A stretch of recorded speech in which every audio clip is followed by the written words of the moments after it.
नहीं, पर मैं ये कह रहा हूँ राजीव जी, हमने मतलब last time it's a complete flip. इसका मतलब पोस्टल बैलेट जब खुल रहे थे उसमें कांग्रेस आगे निकली, उसके बाद जैसे ही ईवीएम आई, बीजेपी अब 38 पे है और कांग्रेस 31 पे, और ये इलेक्शन कमीशन का डेटा है, वोट शेयर में आप सिर्फ 3% वोट शेयर कम है आपका कांग्रेस से। Rajiv Jaitley, how do you see this? मैं वही नहीं, मैं आपको यही बात बता रहा हूं कि भारतीय जनता पार्टी, क्योंकि जिस तरीके के ट्रेंड्स और जिस तरीके का एग्जिट पोल आ रहे थे, वो जो जनता की सोच थी उससे बिल्कुल परे थे। और बार बार जब हम ट्रेंड्स देख रहे थे, एग्जिट पोल देखते थे, तो हमें मध्य प्रदेश, छत्तीसगढ़ और राजस्थान याद आ जाता था। हमें लगता था कहीं ऐसा तो नहीं वही पिक्चर है, क्योंकि जनता की सोच कुछ और है। लेकिन जब दिल्ली से कोई पत्रकार, दिल्ली से कोई साइकोलॉजिस्ट जाता है, किस जगहों पे जाता है, कितना घूमता है, कितना नहीं घूमता, ये अंदाज़ा हमें नहीं होता, लेकिन उसी आधार पे वो अपना डेटा सबमिट कर देता है। लेकिन जो रियल पिक्चर होती है वो जमीन पर रहने वाले लोगों को ही मालूम होती है, इसीलिए थोड़ी सी कंफ्यूजन जरूर बनी कि ये ऐसा डेटा क्यों दिखा रहे हैं। लोग इस बात को समझ रहे थे कि एक नाराजगी बीजेपी के उम्मीदवारों के साथ है, बीजेपी के विधायकों के साथ है, इसीलिए आपने विधायक भी बदले, आपने 15 सिटिंग एमएलए चेंज कर दिया, आपने 57 सीटों पर नए चेहरे दिए। इसका सीधा मतलब यह था कि आप भी एक एंटी इनकम्बेंसी देख रहे थे। लेकिन अभी जो रिजल्ट्स, जो नतीजे आ रहे हैं वो आपको भी उत्साहित करेंगे। नहीं सुचाता, मैं आपको एक बात बताता हूँ, ये देश का जो वोटर है ना, ये सीधा देश के प्रधानमंत्री नरेंद्र मोदी जी से कनेक्टेड है। इन्हें लगता है कि हम सीधा संवाद करते हैं, हमें कोई ज़रूरत होती है तो वो देश के प्रधानमंत्री नरेंद्र मोदी जी पूरी करते हैं। कई बार किसी कैंडिडेट की नाराज़गी हो सकती है, लेकिन जब वो नरेंद्र मोदी जी की तरफ अपनी सोच को ले जाता है तो उसका भी जो मन होता है वो भारतीय जनता पार्टी। एनालाइज और करना पड़ेगा। Haryana has voted Jat versus non Jat.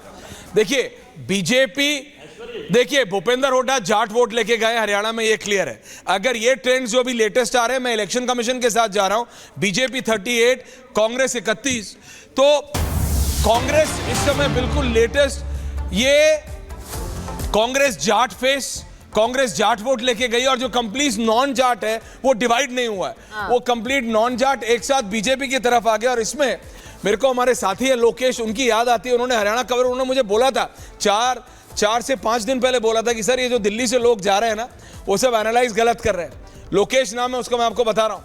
उन्होंने मेरे को बोला, मैं आपको बता रहा हूं राजीव जेटली जी, उन्होंने बोला भैया वहां पे आप देख लेना, कांग्रेस जाट वोट ले जा रही है तो BJP complete non Jat vote एक साथ। नरेंद्र मोदी ने इस तरह से समीकरण बिठाया है कि पूरा नॉन जाट वोट शेयर पूरा एक साथ जा रहा है, पूरा एक साथ। और अगर ये नंबर्स इलेक्शन कमीशन का है अजय जी, अभी आप ईवीएम मत खोल देना, नहीं अभी आप राजीव जेटली जी आपको इस पे भी काउंटर करना, कर दीजिए, बोलिए। नहीं अजय जी आ रहा हूं। मैं ये बोल रहा हूं मोदी जी एक साथ पिक्चर, मैं ये बोल रहा हूं जो बिना पर्ची बिना खर्ची की जो हमारी जो हमने डिलीवर किया है बिना खर्ची बिना पर्ची के, जो नौकरियां गरीबों के घर में पहुंचाई हैं, उसमें जाट नहीं देखा, नॉन जाट नहीं देखा। अच्छा। चाहे उसमें जाट था, चाहे उसमें नॉन जाट था, चाहे उसमें दलित था, जिसको फायदा मिला उसने गली गली जा करके बताया कि अगर कोई सरकार है तो ये सरकार है, बिना खर्ची के मुझे सरकारी नौकरी मिल रही है, बिना खर्ची के मुझे सरकारी नौकरी मिल रही है। देखिए ऐश्वर्या जी, बिना खर्ची के सुबह से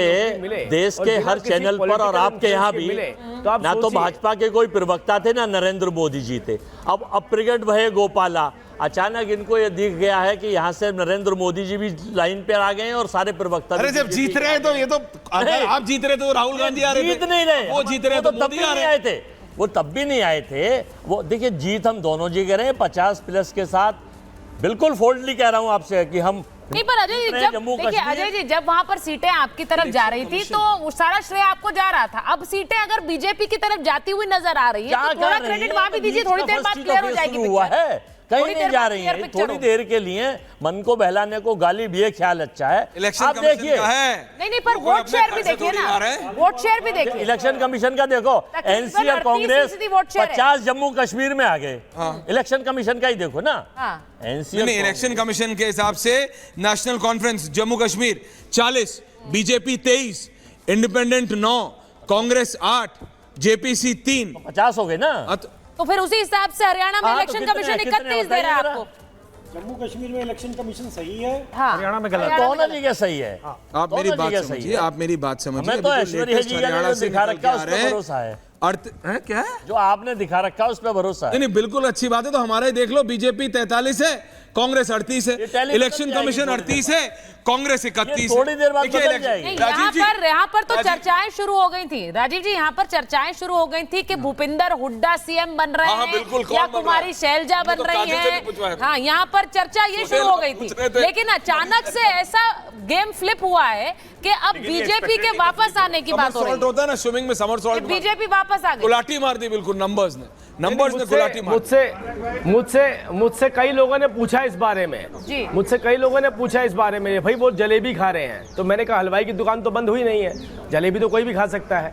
वो लड्डू बांट रहे हैं, वो भी हलवाई की दुकान से मिलता है, लेकर के बांट दीजिए। आज मंगलवार भी है।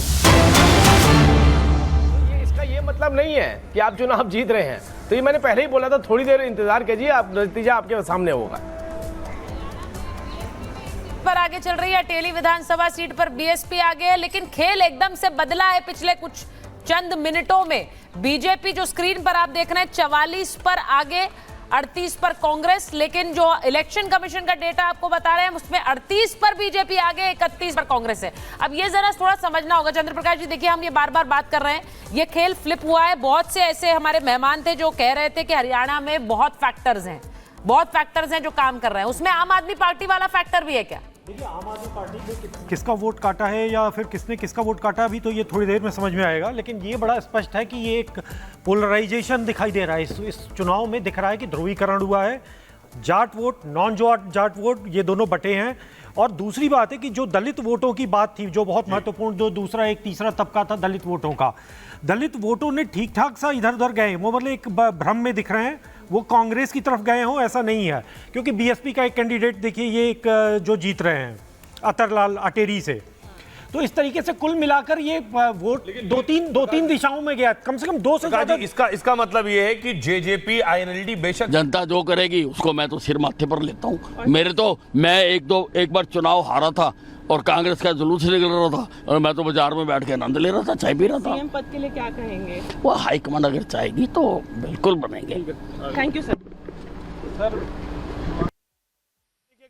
जैसे ही पलटी मारे रुझानों ने, अनिल विज साहब बाहर आ गए। 44 पर बीजेपी, 38 पर कांग्रेस है। जो बात मैं कह रहा था कि 38 पर अगर कांग्रेस है तो कांग्रेस का जो जीतने वाला मार्जिन हो सकता था या आगे बढ़ने वाला, क्या वो आईएनएलडी ने काटा जाट वोट में, क्या वो जेजेपी ने काटा, क्या वो आम आदमी पार्टी ने भी काटा है? प्रकाश जी, ये गैप कम हो रहा है। 38 और 36 का इस समय हो गया इलेक्शन कमीशन के डेटा के अनुसार। इलेक्शन कमीशन के डेटा में 38 और 36 का हो गया। ये होने की संभावना इसलिए भी है क्योंकि वोट परसेंट में अभी भी कांग्रेस आगे है। कांग्रेस आगे है, कांग्रेस आगे है 41 के करीब कांग्रेस का वोट शेयर है, 38 के करीब बीजेपी का वोट शेयर है। हाँ, तो अभी देखिए, अभी ऐसा नहीं है कि हम भाजपा वाले भी लड्डू खाएं या जलेबी खाएं। अभी